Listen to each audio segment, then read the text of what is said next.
ইনদা কুল্লি সালাত ওয়া ফি রাওয়ায়াতিন ইনদা কুল্লি উযু। যদি আমি কঠিন মনে না করতাম, উম্মতের পর ওয়াজিব করে দিতেন আল্লাহ তাআলা, এই ভয় যদি না করতাম, তাহলে প্রত্যেক মুসলমানের জন্য 5 ওয়াক্ত ওযুতে এবং নামাজে দাঁড়ানোর সময় আমি মেসওয়াক করা ওয়াজিব করে দিতাম। কিন্তু কঠিন হবে বিদায় তা করলাম না। কত জরুরি। নবী আলাইহিস সালামের ইন্তেকালের সময় সিদ্দিকা আয়েশার কোলের মধ্যে হুজুর টেক লাগায় শুয়ে আছে। হুজুর সিদ্দিকা আয়েশা বলেন, মাতা রাসূলুল্লাহ সাল্লাল্লাহু আলাইহি সাল্লাম ওয়া রাসূহু বাইনা হাকেনাতি ওয়া জাকেনাতি। হুজুর যখন ইন্তেকাল করলেন, হুজুরের মাথা আমার থুতি আর হলকুমের, আমার সিনার মাঝখানে হলকুমের সাথে এখানে হুজুরের মাথা, আমার বুকের সাথে হুজুর টেক দিয়ে কাত হয়ে আছেন। আমি সাপটা জড়িয়ে ধরে আছি। ইতিমধ্যে দেখি আমার ভাই আব্দুর রহমান ইবনে আবি বকর, আয়েশার ভাই আব্দুর রহমান রাদিয়াল্লাহু তাআলা আনহু হুজুরকে দেখার জন্য আসছে একেবারে শেষ বেলায়। সামনে আয়েশা হুজুরের সামনে দাঁড়ায় দাঁড়ায় আব্দুর রহমান মেসওয়াক করতেছে। হুজুরে তখন একেবারে জানকান্দানি অবস্থা। মাঝে মাঝে হুশ আসে, মাঝে মাঝে বার বেহুশ হয়ে যায়। যখন হুশ আসে তখন একটু কথা বলতে চায়। এর মধ্যে আব্দুর রহমান যখন মেসওয়াক করতেছে, হুজুর তাকায় রয়েছে আব্দুর রহমানের মেসওয়াকের দিকে, কিন্তু জবানের শক্তি নাই একটু মেসওয়াকের কথা বলবে। একভাবে তাকায় রয়েছে। তাকানো দেখলিতে বোঝা যায় যে লোকটার মনের চাহিদা কি। সিদ্দিকা আয়েশা জিজ্ঞেস করলেন, ইয়া রাসূলুল্লাহ তাস্তাকু, হুজুর মেসওয়াক করবেন? হুজুর হা বা না ভাষা দিয়ে বলতে পারলেন না, চোখের ইশারায় ইঙ্গিত দিয়ে বুঝাইলেন, হ্যাঁ আমি মেসওয়াক করব। আব্দুর রহমান টের পাইয়া দৌড় মারছে, আপা তুমি বসো, আমি হুজুরের জন্য মেসওয়াক নিয়ে আসি। আব্দুর রহমান দৌড় মারছে মেসওয়াক আনার জন্য। আয়েশা ডাকতে বলে, হে আব্দুর রহমান ফিরে আয়, তুই মেসওয়াক নিয়ে আসতে আসতে নবী পাক যদি এর ফাঁকে চলে যায়, আমার জীবনে একটা দাগ থাইকা যাবে। আমি নবীর ঘরে আসছি মাত্র 9 বছর বয়সে, একটা ছেলে মেয়ে, আমি সামান্য ছোট্ট একটা মেয়ে আসছি 9 বছর বয়সে। আজ 9টি বছর নবীর ঘরে আমি ঘর করেছি। আমার নবী আমার কাছে যা বলছে দেই নেই, আমি তা পূরণ করি না, এমন কোনো ঘটনা যাই নাই। আজকে আমার সামনে মেসওয়াক চাইলেন, তুমি মেসওয়াক আনতে গেলে এই ফাঁকে যদি নবী চলে যায়, দুঃখটা আমার থাকিয়া যাইবে। আব্দুর রহমান কয়, ভাই আপা তাহলে মেসওয়াক কিভাবে দেব? কয়, ভাই তোর মেসওয়াকের এক পাশ চাবাইছিস আর এক পাশ ভালো আছে, এরকম না মেসওয়াক? এক পাশ চাবাইছিস আর এক পাশ ভালো আছে, ভালো পাশ দে, ওই পাশ নবীকে মেসওয়াক করাই। ভালো পাশ দিলেন হুজুরের কাছে। হুজুর ইশারা করলেন, আয়েশা রে, আমার দাঁতে শক্তি নাই মেসওয়াকটারে চাবাই নরম করা, ও আয়েশা মেসওয়াকটা তুমি চাবাই দাও। আয়েশা পিছন পাশে চাবাই নরম করলেন। যখন নরম হয়ে গেছে মেসওয়াক করার যোগ্য, আয়েশা বললেন, ভাই আব্দুর রহমান একটু পানি দিয়ে ধুয়ে দাও। হুজুর ইশারা করলেন, না রে আয়েশা, তোমার মেসওয়াক ধুইও না, তোমার ওই লালা বিজলে মুখের থুক মাখানো সহ ওই মেসওয়াকটা আমার কাছে দাও। হুজুর হাত দেন মেসওয়াক করতে গেলেন, তাও হাতে শক্তি নাই। আয়েশাকে ইশারা করলেন, আয়েশা মেসওয়াক করাই দিলেন। আয়েশা পরবর্তীতে বলেন, হুজুরের অন্য স্ত্রীদের চাইতে আমার একটু অহংকার বেশি, আমার একটু গর্ব বেশি। তার কারণ হলো নবী পাকের লাস্ট মুহূর্তটা গেছে আমার ঘরে। হুজুরের সিরিয়াল অনুযায়ী স্ত্রীদের ঘরে 1 রাত করে থাকতেন বা 2 রাত 5 রাত করে থাকতেন। লাস্টে এসে আমার হিসাব মতে আমার ঘরে থাকার টাইমটা হুজুরের ইন্তেকাল। 1 নম্বরে হুজুরের অন্য কোন স্ত্রীর ঘরে থাকা অবস্থায় অথবা হুজুরের কোন স্ত্রী কাছে থাকা অবস্থায় জিব্রাইল আসতেন না, একমাত্র আমি হুজুরের কাছে থাকা অবস্থায় জিব্রাইল আসতেন। এ জায়গা জিব্রাইল আসতে কোনো লজ্জা পাইতেন না। অন্য কোন স্ত্রীরা থাকা অবস্থায় জিব্রাইল আসতো না। আমার কোলে থাকা অবস্থায় হুজুর আমার কোলে মাথা দিয়ে শুয়ে আছে, জিব্রাইল ওকে নিয়ে আসতো। 1 নম্বর। 2 নম্বরে আমার ঘরে ইন্তেকাল। 3 নম্বরে আমার তরতিবের মধ্যে ইন্তেকাল। 4 নম্বরে মাতা রাসূলুল্লাহ সাল্লাল্লাহু আলাইহি ওয়াসাল্লাম সুবাইনা হাকেনাতি ওয়া জাকেনাতি, হুজুরের ইন্তেকালটা হয়েছে এমন ভাবে, হুজুরের মাথা আমার থুতি আর সিনার মাঝখানে হলকুমের ভিতরে ছিল। 5 নম্বর হলো মাতা রাসূলুল্লাহ সাল্লাল্লাহু আলাইহি ওয়াসাল্লাম অতাবা কারিকুহু মারিকি, আর হুজুর যখন ইন্তেকাল করেছেন, আমার মুখের লালা আর নবীর মুখের লালা একসাথে নবীর মুখের মধ্যে মিশ্রিত হয়েছে মেসওয়াকের মাধ্যমে। মেসওয়াক চাবাইলে ভিতরে থুকলালা থেকে যায় না, এটা যদি না ধুয়ে দেয় আর একজনের মুখে চলে যায়। হুজুর এই মুহাব্বত আয়েশাকে এত ভালোবাসতেন, এই মেসওয়াকের দ্বারাও প্রমাণ করলেন। হুজুর কয়, আমি মেসওয়াক ভালোবাসি, কাজী মেসওয়াকটা আমার জিন্দেগি অত্যন্ত গুরুত্বপূর্ণ। মুসলমান যদি 5 ওয়াক্ত নামাজে ওযুতে মেসওয়াক করে, 5 ওয়াক্ত নামাজের ওযুতে মেসওয়াক করে নামাজ পড়বেন 1 ওয়াক্ত, আপনার আমলনামায় লেখা হয়ে যাবে 70 ওয়াক্ত। বলবেন না সুবহানাল্লাহ? নামাজ পড়বেন 1 ওয়াক্ত, আমল নামায় জমা হবে 70 ওয়াক্ত নামাজ। 2 নম্বর লাভ যুবক, এলা পরলৌকিক পরকালীন লাভ। 2 নম্বর লাভ হলো যেই ব্যক্তি রেগুলার 5 ওয়াক্ত নামাজে মেসওয়াক করে ওযু বানায়, ওই লোকটার মরণের সময় কলেমা নসিব হবেই হবে। বলবেন না সুবহানাল্লাহ? কেন বলবেন না? নবী পাক বলেন, মান কানা আখিরু কালামিহি লা ইলাহা ইল্লাল্লাহ ফাদাখালাল জান্নাহ। যেই ব্যক্তির জীবনের শেষ কলেমা হবে লা ইলাহা ইল্লাল্লাহ, ওই লোকটা যেন জান্নাতে চলিয়েই গেল।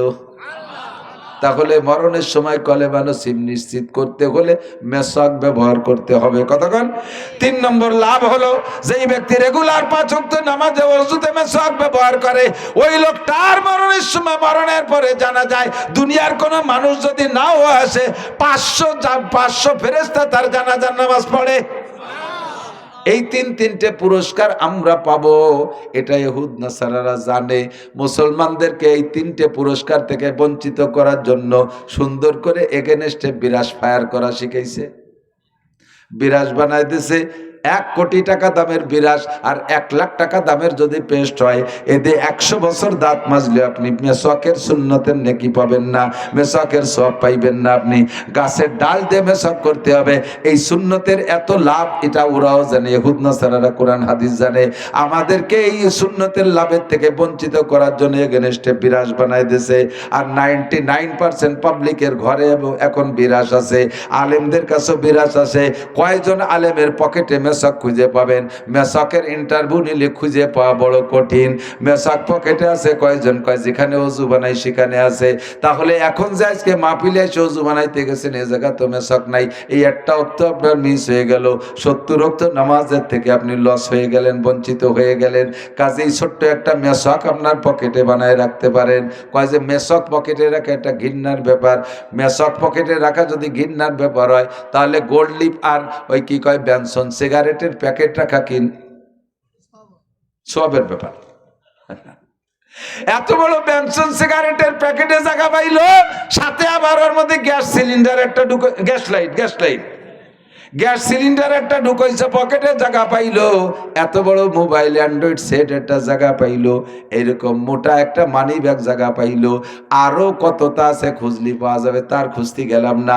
এত কিছু পকেটে জায়গা পাইলো, চিকুন একখান মেসওয়াক আর একটু টিস্যু পেপার কেন পকেটে জায়গা পাবে না? এনি টাইম যে কোনো জায়গা তোমার পেশাব হইলে, পেশাবে ঢিলা ব্যবহার করলে সর্বক্ষণ গাটা পাক থাকে, পুরুষের পোশাকটা পবিত্র থাকে, যে কোনো জায়গায় দাঁড়াইয়া নামাজ পড়তে পারেন। কতক্ষণ ঠিক কিনা? আমাদের বহুত ভক্ত যুবক আছে। এক যুবক এসে আমার জড়াই ধরে কয় মসজিদের সামনে, হুজুর আমি আপনার কঠিন ফ্যান। আমি কই, তুই আমার ফ্যান না, ওই মসজিদের ফ্যান হবে, তারা বাতাস খেবে না। সে ফ্যান না, ফ্যান মানে হলো ভক্ত। তাই চল আজান দিছে, ভক্ত যেহেতু আমার ভক্ত, নামাজ পড়ি আসি। কয় হুজুর আগামী শুক্রবারতে শুরুর বাড়ি আর কেউ কাছাই দিয়ে, শুক্রবারতে তুই বাঁচবি, শুক্রবার পর্যন্ত গ্যারান্টি আছে? কয় বাঁচবো না, তাই কি বাঁচবো জানা আছে। এখন চল। কয় না হুজুর আমার মসজিদে নিয়েন না, অন্য মুসল্লিকে নামাজ নষ্ট হয়ে যাবে। কয় যে এই যে টাইট প্যান্ট এই পরছি 7 দিন 2 নিয়া, যখন পেশাব করি তখন পুরো একদম ক্লিয়ার হয় না, আটা দেওয়ার পরে খানিক পড়ে, ওই তো একই জায়গায় তো পড়ে, ডেলি ধরেন 8-10 বার পেশাব করি, তো পেশাব পড়ে, ভেজে শুকোয় 7 দিন পর্যন্ত যদি খানিক জায়গা সামনে দিয়ে অবস্থায়, তাহলে ও জায়গা কি জায়গা আছে নাকি? কুত্তমরা গন্ধ হয়ে গেছে ও জায়গা। আমার মসজিদে ডুয়ালি অন্য মুসল্লিকে না গন্ধ যাবে, তারা নামাজ পড়তে পারবে না। কথা কিন্তু মিথ্যে না। আমি বললাম এই যে দেখ তুই মুসলমান, এই অবস্থায় যদি মরিস তাহলে তোর পোশাক নাপাক পোশাকে তুই মরলি, আর এই হালাতে তুই উঠবি। পরিষ্কার সহিহ হাদিস, আল্লাহ নবী বলেন তামুতুনা কামা তাহয়াউন ওয়া তুহশারুনা কামা তামুতুন। তোমার জীবন যাপন যেমন হবে, মরণটা তোমার তেমন হবে। আর মরণটা যেই ফিগারে হবে, হাসরের মাঠে ওঠাটাও তোমার সেই ফিগারে হবে। দাড়ি কাটা অবস্থায় জীবন যাপন, দাড়ি কাটা অবস্থায় মরণ। কিয়ামতের ময়দানে দাড়ি কাটা হালাতে উঠবা। একজন নবীও দাড়ি কাটা না, একজন সাহাবায়ে কেরামও দাড়ি কাটা না, তাবেইন, তাবে তাবেইন, মুস্তাহিদিন উলামায়ে কেরাম, পীর মাশায়েখ কোন উলামায়ে কেরাম কেউ দাড়ি কাটে না। নামাজি দিনদার পরহেজগার আল্লাহ ওয়ালা মুসলমান যারা তারা দাড়ি কাটে না। তুমি নামাজও পড়ো, দাড়িও কাটো, আরে তোমার নামাজে তোমার জান্নাতে দেবে, কিন্তু প্রথম চান্সে দাড়ি কাটাওয়ালাদের সাথে মান তাশাব্বাহা বিকওমিন ফাহুয়া মিনহুম, যার সাথে যার মিল হবে তার সাথে তার হাসর হবে। তুমি নাপাক পোশাক পরা, তুমি এই জিন্সের প্যান্ট পরা, একজন নবী রাসূল এরকম টাইট প্যান্ট পরে নাই, সাহাবায়ে কেরাম টাইট প্যান্ট পরে নাই, আবু হানিফা, শাফিঈ, আহমদ, মালিক, বুখারী, মুসলিম, তিরমিজি ওয়ালা, আব্দুল কাদের জিলানী, মঈনুদ্দিন চিশতি, নিজামুদ্দিন আউলিয়া, কুতুবউদ্দিন বখতিয়ার কাকি, শামসুল হক ফরিদপুরি, মোহাম্মদুল্লাহ হাফেজি, হাজী শরিয়াতুল্লাহ আহমদ শফি সাহেব, শাইখুল হাদিস আল্লামা আজিজুল হক, আরে চরমুনার পীর সাহেব, আমাদের ধলা হুজুর বাহিরদের হুজুর আকরাম আলী সাহেব, আশরাফ আলী সাহেব, আব্দুল গফফার সাহেব, কেউ আমরা প্যান্ট পরতে দেখলাম না, জিন্সের প্যান্ট। এইটা মুসলমানের পোশাক না। তুমি সেই পোশাকের জিন্দেগি কাটাইতেছো, আর তার কারণে তোমার শরীরটা নাপাক থাকে 24 ঘন্টা। মুসলমান তুমি কেমন মুসলমান? তোমাকে যে কোনো সময় মসজিদে ঢুকানোর হিম্মত তোমার মধ্যে নাই। এটা অমুসলমানদের অপষড়যন্ত্রের সুন্নতি পোশাক শরীরের থেকে চলে যাইয়া এখন বেসুন্নতি একটা বেদাতি পোশাক আমাদের শরীরের মধ্যে ঢুকছে। কতক্ষণ ঠিক কি ঠিক না? বলতে গেলে রাতভর বলতে পারবো। যাই হোক, আমাদের সব কাজগুলোর ইবাদত প্রমাণ করা যাচ্ছে কি যাচ্ছে না? ভাত খাইতে বসবেন, দস্তারখান বিছিয়ে খানা খাবেন, খানা খাওয়ার সময় খালি গায়ে খাবেন না, খালি মাথায় বসবেন না, একটা কিছু মাথায় দিয়ে বসেন, সুন্নতি তরিকায় বসেন। 3 তরিকায় বসা সুন্নত।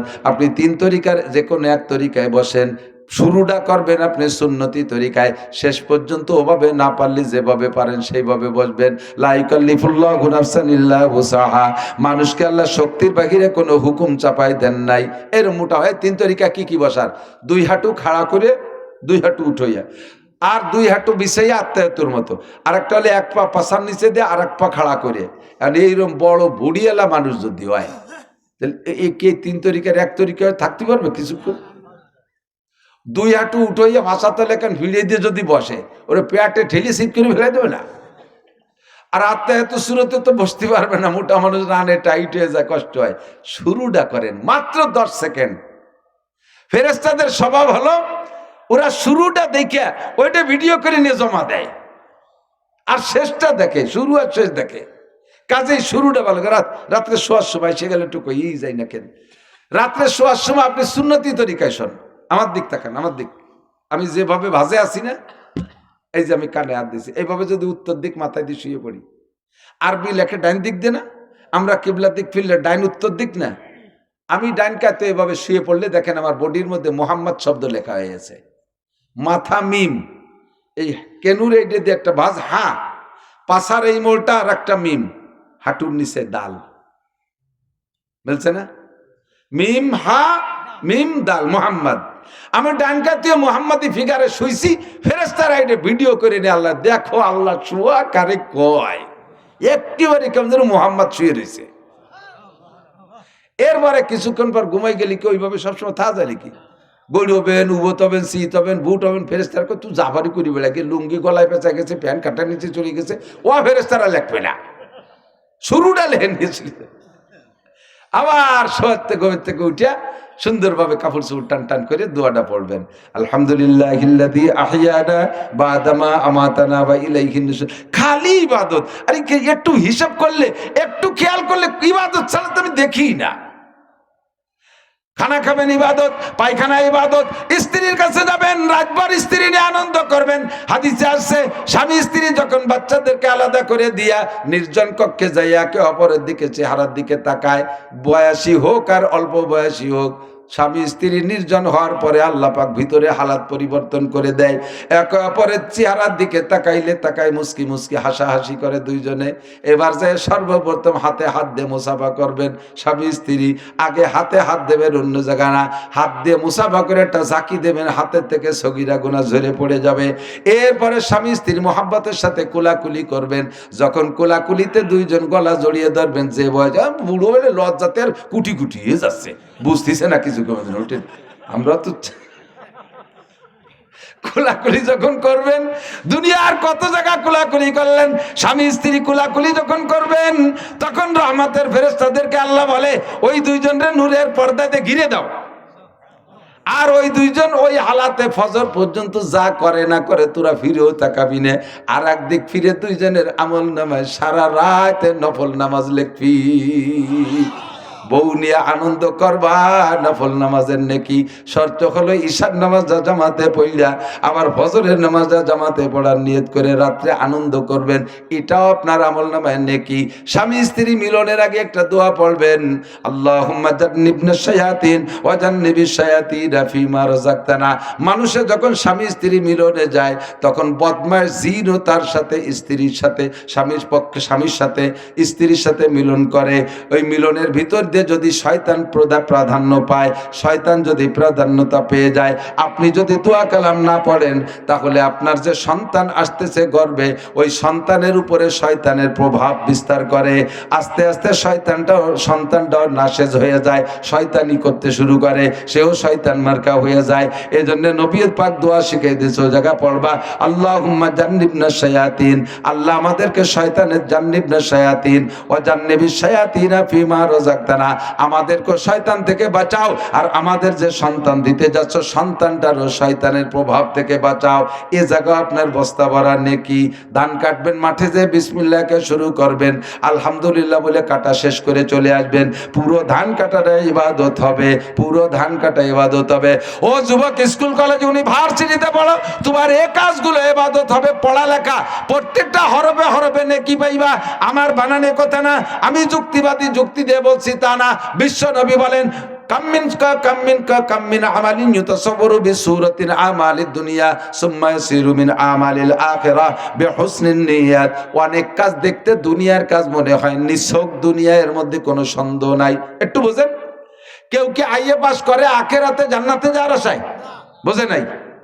কোন হাদিসে আসছে যে ব্যক্তি আইএ পাস করবে কবর আযাব মাফ, বিএ পাস করলে ডাইনাতে আমলনামা, এমএ পাস করলে বিদ্যুৎ গতিতে পুলসিরাত পার, বিসিএস পাস করলে বিনা হিসাবে জান্নাতি। এ আছে কোনো জায়গা? এই পাসগুলো কি জন্য করি? দুনিয়া কামাইয়ের জন্য। যে যত বেশি সার্টিফিকেট কামাই করি দুনিয়া তত বেশি কামাই করব, সেই আশায় জেনারেল পড়াশোনা করি। নবী পাক বলেন, তোমার এই জেনারেল পড়াশোনা নিছক দুনিয়া, এইটা আখিরাতে পরিণত হবে। প্রত্যেকটা অক্ষরে অক্ষরে, সরে অসরে, ক খ গ ঘ এ বি সি ডি যা পড়বা, প্রত্যেকটা হরফে হরফে তোমার একটা করে নেকি দেওয়া হবে। সিস্টেমটা হলো, ওর পিছনে তুমি সুন্দর একটা নিয়ত রাখো, ইন্নামাল আমালু বিন্নিয়াত। তুমি নিয়ত রাখো, আল্লাহ যদি আমাকে ভালো ইংলিশম্যান বানায়, আমি ইংল্যান্ডে যাব, পশ্চিম দেশে যাব, যে দেশের মানুষের ভাষা ইংলিশ, তাদেরকে আমি কলেমার দাওয়াত দেব, ইসলামের দাওয়াত দেব ইংরেজি ভাষা দিয়া। এই জন্য আমি ইংলিশ শিখি। আমি যদি বড় অফিসার হতে পারি, তাহলে আমার অফিসটাকে ঘুষ মুক্ত, দুর্নীতি মুক্ত করব। আমি যদি ডিসি হতে পারি, বিসিএস পাসটা করলে তো ডিসি হতে পারবো না। আমি ডিসি হতে পারলে আমার ডিস্ট্রিক্টটাকে ঘুষ মুক্ত করব। টিওনো হতে পারলে থানাটাকে ঘুষ মুক্ত করব। এসপি হতে পারলে আমি পুলিশ লাইনের লাইন পাবো, আমার লাইনের সব সাধারণ পুলিশদেরকে আমি নামাজি বানাবো। আমার একজন এসপি যা পারবে, আমার মতো 100 হুজুর ওয়াজ করে পারবে না। তা কতক্ষণ? কারণ এসপি স্যারের কথা লাইনের সব পুলিশ মানতে বাধ্য, আর এসপি হইতে জেনারেল পড়া লাগবে। কাজেই তুমি জেনারেল পড়ো, নিয়ত রাখো, যদি আমি এসপি হতে পারি, একটা লাইন ধরে আমি নামাজি বানানোর চেষ্টা করব। তাহলে সারা জীবন ভরে যা জেনারেল পড়বা সব তোমার ইবাদত হইয়া যাবে। পক্ষান্তরে হুজুর বলেন, ওয়া কাম্মিন আমালিন ইউতাসাওয়ারু বিসূরাতিন আমালিল আখিরাহ সুম্মা ইয়াসিরু মিন আমালিদ দুনিয়া বিসুইন নিয়াত। উদাহরণস্বরূপ 2-3টে বলছি, এভাবে ওদিকে আগাইতে থাকেন। পক্ষান্তরে হুজুর বলেন, অনেক কাজ দেখতে আখিরাতের কাজ, অনেক কাজ দেখতে নেকির কাজ, কিন্তু পিছনে নিয়ত খারাপ থাকার কারণে ওই কাজটা নেকি, ওই কাজ থেকে নেকি পাওয়া যাবে না, ওটা সম্পূর্ণ দুনিয়ায় পরিণত হবে। মসজিদ বানাই দেয়া দুনিয়া না আখিরাতের কাজ? কথা কয় না? মসজিদ বানাই দিয়ে দুনিয়ার কাজ না আখিরাতের কাজ? যদি বানাই দিয়ে ওর গায়ে নিজেকে কয়বা বেটার নাম লিখে একটা নেম প্লেট লাগাই দেন, একটা সাইনবোর্ড লাগাই দেন, অমুকের সৌজন্যে। এই সৌজন্যে লেখার সাথে সাথে মসজিদে আরবিটারা নামাজ পড়ে বেসতে যাবে, তোমরা কয়বা বেটা মসজিদ বানাই দিয়ে 5 পাইও পাবা না। 10,000 20,000 টাকা দিয়ে অপেক্ষায় থেকে আমার নামে মারহাবা কোক। ব্রিজ কালভার্ট একটা বানাইয়া সে জায়গা নিজেকে কয় বাপ বেটার নাম, ঈদগাহ দান করে সে জায়গা নিজেকে কয় বাপ বেটার নাম, মসজিদি কটা ফ্যান টানাই দিয়া তার তলে সৌজন্যে লিখে দিছে সৌজন্য অমুক। এই যে একটু পোস্টার করে, আমি তো দেখি না আজকের পোস্টারের কি হালাত। একটু পোস্টার যদি মাহফিলের জন্য কেউ করে দেয়, আল্লাহ তাআলা ওরে ডেকে জিজ্ঞেস করে, এই তুই পোস্টার করছিলি কেন? কয় যে আল্লাহ জানো না কি জন্য করছিলাম, আমার এই পোস্টার মানুষের কাছে পৌঁছাবে, খবর পাইয়ে ওয়াজ শুনতে আসবে, আর ওয়াজ শুনে হিদায়াত পাবে, সেই নেকির আশায়। আল্লাহ কয় তো নিয়তটা তো সেদিক তো ভালোই কইলে, কিন্তু নিচে যে সৌজন্যে নানটু সৌজন্যে লিখলে কেন, সৌটুক লিখলে কেন? এই সৌজন্য লেখছো মানে তোমার প্রশংসা করবে মানুষে, মানুষে দেখবে ওরে বাবা নানটু 30,000 টাকা দিয়ে পোস্টার করে দিছে, এই প্রশংসা করবে সেই লোভে। অপ্রশংসা করা হয়ে গেছে, খালি হাতে উত্তরপাড়া যাও, ঢোকো ওই দিক যাও, সাবধান। এই জন্য ইন্নামাল আমালু বিন্নিয়াত। মাদ্রাসায় পড়তেছি কি জন্যে? কয় মাওলানা মকসুদের মতো বড় বক্তা হব, প্রতি রাত্রে 40-50-60,000 টাকা করে কামাই করব, বক্তা হব, মিজানুর রহমান আজহারির মতো বক্তা হব, সারা দেশ ব্যাপী সুনাম কামাই করব, হাফিজুর রহমান সিদ্দিকের মতো বক্তা হব, হেলিকপ্টারে উড়িয়ে যেয়ে নামবো। এই জন্য ওই কণ্ঠ নকল করে ওয়াজ করা শুরু করছে। দেখেন ইদানি কণ্ঠ নকল কি বিভিন্ন ব্র্যান্ডের ওয়াজ, Ayubi brand, Siddiqui brand, Ansari brand, Charmonai brand, ব্র্যান্ডে ওয়াজ। আমাকে কোনো ব্র্যান্ড নাই, আমার নিজের, আমি যেভাবে বুঝি ক্লাসে সেইভাবে বুঝবো। সুর মুড়ির দরকার নেই, আমি সুর নাই দ্বিতীয় পারবো না। কতক্ষণ এই ব্র্যান্ড পার্টি যারা কণ্ঠ নকল করতেছে সবগুলো মুশরিক, শিরিক ফিল ইবাদত করতেছে, শিরিক ফিল ইবাদত। আর একজনের কণ্ঠ নকল করে ভাইরাল হওয়ার চেষ্টা করতেছে। আবার ওয়াজে স্টেজে আসার সময় আবার টাকায় দেয় বোরকা, ওই যে সৌদি বোরকা, এর দেশে সোনালি ফ্রেম দিয়া, মাথার উপরে রুমাইল একখান দিয়ে, তার উপরে টায়ার একখান পেঁচাইয়ে, ভঙ্গিছে কুয়ারা বেশি, ল্যাপটপ মোবাইল কয়টা আইনে আলাদা পার্সোনাল ইউটিউব চ্যানেল দিয়ে আসে, সাথে পাইক পিয়া দেখায় 5-7 জন, যা কয় জি ঠিক জুড়ি দেওয়ার জন্য নিয়ে আসে। গাড়িতে রান্না করছে ওনার জন্য 2 জনের ভাত, উনি আর ড্রাইভার, আর সাথে নিয়ে এসে গুটি খানিক জাগ ধরে ডুয়ে গেছে। আর ওগুলো জম্মের খাতি পারে, সাথে যে কটা করে বক্তা তো ওয়াজ করতে করতে নাড়ি বুড়ি আইলিয়ে জ্বালিয়ে যায়, তেমন খাতি পারে। ওই যে পিছনে যে কটা গোলাপিলির মতো করে ধুমসা টান দেয়, বাড়ি শুইয়ে খেয়েই বেলাইতেছে। বাড়ি এলাকায় আরো মেহমান রয়েছে, তারা ভাগে পায় না। এই সমস্ত কুয়োরা বাদ দাও। আবার আগে আনার জন্য 50 খান মোটরসাইকেল পাঠাবা, 300 পুলিশ পাঠাবা, কি দরকার? ওয়াজ করতে পুলিশ লাগে করে রে বেটা, এই ওয়াজ করতে পুলিশ লাগে, সেই ওয়াজ করবো কে? উম্মতের কত হাজার হাজার প্রয়োজন রয়েছে মাথায় বাড়ি, সেইগুলো চিকিৎসা দিলে হয়ে গেলে। তুমি বগলে খাইছো নীতি বলো মা, ঠিক আছে। আল্লাহ হেফাজত করুক, বলেন আমিন। আমারও হেফাজত করুক, সবাই বলেন আমিন। তো যত ইবাদত, এইভাবে যাহা কিছু করবো সব ইবাদত, যা কিছু করবো ইবাদত। মহিলাকে দুইটা কয়ে নেই, মহিলারা তরকারি করবেন, বিসমিল্লাহকে শুরু করবেন, আলহামদুলিল্লাহ বলে শেষ করবেন। তরকারি নিজেকে, তার ঘরের তরকারি, বাড়ির তরকারি, কিনা তরকারি, ক্ষেতের তরকারি করবেন, পরের গাছের থেকে কদুর পাতা ছিঁড়িয়ে নিয়ে যেন সালুনের মধ্যে দিয়ে তুইয়েন না, তাহলে সালুনটা এত বড় বড় মাছের তরকারি সবটুক বাতিল হয়ে যাবে, 2 কদুর পাতা ওর মধ্যে। আর একজনের গাছের থেকে না কুয়ে ছিঁড়ে দেওয়ার সাথে সাথে এদিকে খেয়াল। 2 নম্বর, যে কাজে হাত দেবেন বিসমিল্লাহ, যে কাজে মানে ভালো কাজ। আর মন্দ কাজের শুরুতে যদি আল্লাহ না করুক করা লাগে, এই যে কেউ বিড়ি খায় না, যা খাবেন বিসমিল্লাহ কে খান, তাই বলে বিড়িটাও কি বিসমিল্লাহ কে খান? যা খাবেন খাইয়ে আলহামদুলিল্লাহ, বিড়ি খাওয়া শেষ সুখ টান দিয়ে আলহামদুলিল্লাহ। আল্লাহ ফেরেশতাকে কইছে স্যান্ডেল দিয়ে বলে দাঁত ফেলায় দে, দাঁত আল বিড়ি খাইয়ে আলহামদুলিল্লাহ। ঘুষের টাকা, সুদের টাকা দিয়ে ভাত খাইয়া আলহামদুলিল্লাহ করলে ইমান নষ্ট হয়ে যাবে। সুদের টাকা, ঘুষের টাকার কাপড় পরে দোয়া পড়লে ইমান নষ্ট হয়ে যাবে। পোশাক নতুন পোশাক পরার সময় কিন্তু দোয়া আছে, নতুন পোশাক পরে দোয়া পড়বেন, আলহামদুলিল্লাহিল্লাযী কাসানি মা ওয়া, বিসমিল্লাহ কে পড়ে এরপরে দোয়া করবেন, আলহামদুলিল্লাহিল্লাযী কাসানি মা ওয়ারিয়া বিহি সাওয়াতি ওয়া তাজাম্মালু ফি হায়াতি।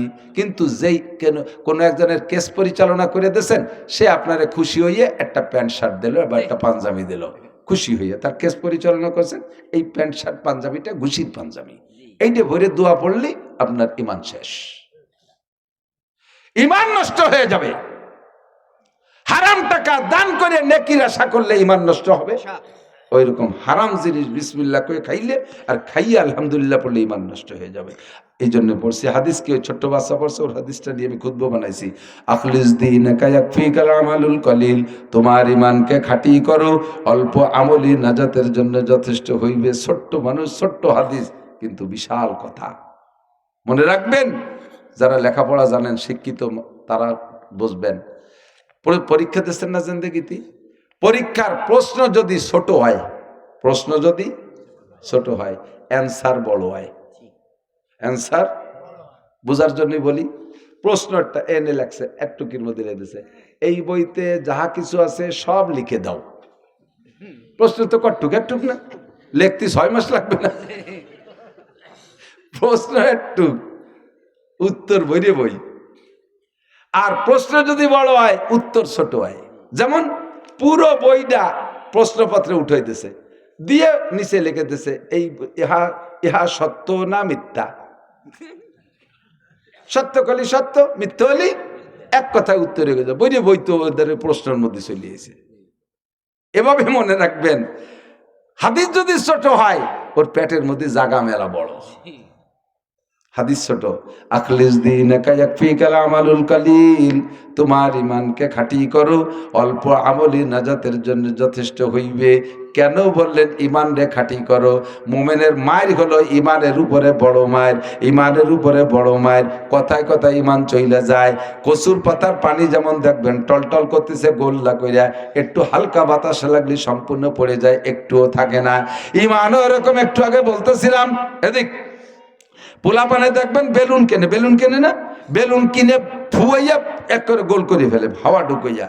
এই সম্পূর্ণ হাওয়া ধরে রাখতে হলে আর বেলুনটা পুরো গোল থাকতে হলে বাতাসটুক সব ভিতরে থাকতে হবে। আর বাতাস ভিতরে সব থাকতে হলে বেলুনের সারা গা ভালো থাকতে, 3 ডেরে পিঠে মারো, নইলে জীবনে বস্তা ভরতে পারবা না। তাহলে এই আমল নামার বস্তা আর তলে সিলাই তো দিছি ঈমান দিয়া।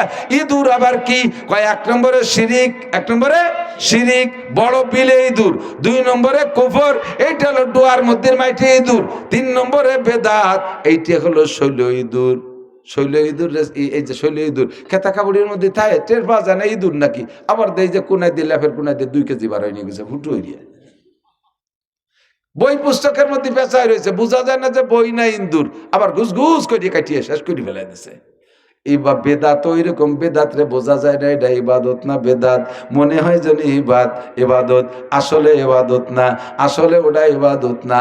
এই ইবাদতের মতো দেখা যায় কিন্তু ইবাদত না। ও আমার আমলনামার বস্তার তলা ফুটো করে সব নেকি বের করে নিয়ে যায়। শিরিক আবার 3 প্রকার, লম্বা সময় লাগবে বলবো না। কাজেই আমি সেখান থেকে বেঁচে থাকবো। আল্লাহ পাক বলেন, যদি তুমি এরকম ইমানের সাথে নেক আমল করো, তাহলে তোমারে পুরস্কার দেব কি? ফালানুহিয়ান্নাহু হায়াতান তাইয়্যিবা, এই দুনিয়াটা দেব বড় সুন্দর সুখময় জীবন ব্যবস্থা, শান্তিময় জীবন ব্যবস্থা, শান্তিময় হায়াত দেব। অভাব থাকবে না, অনটন থাকবে না, দুশ্চিন্তা থাকবে না, টেনশন থাকবে না, ভয় থাকবে না, ভীতি থাকবে না। আমার দিক তাকান, মানব জীবনে সুখ মাত্র 2 জিনিসের মধ্যে। কয় জিনিস?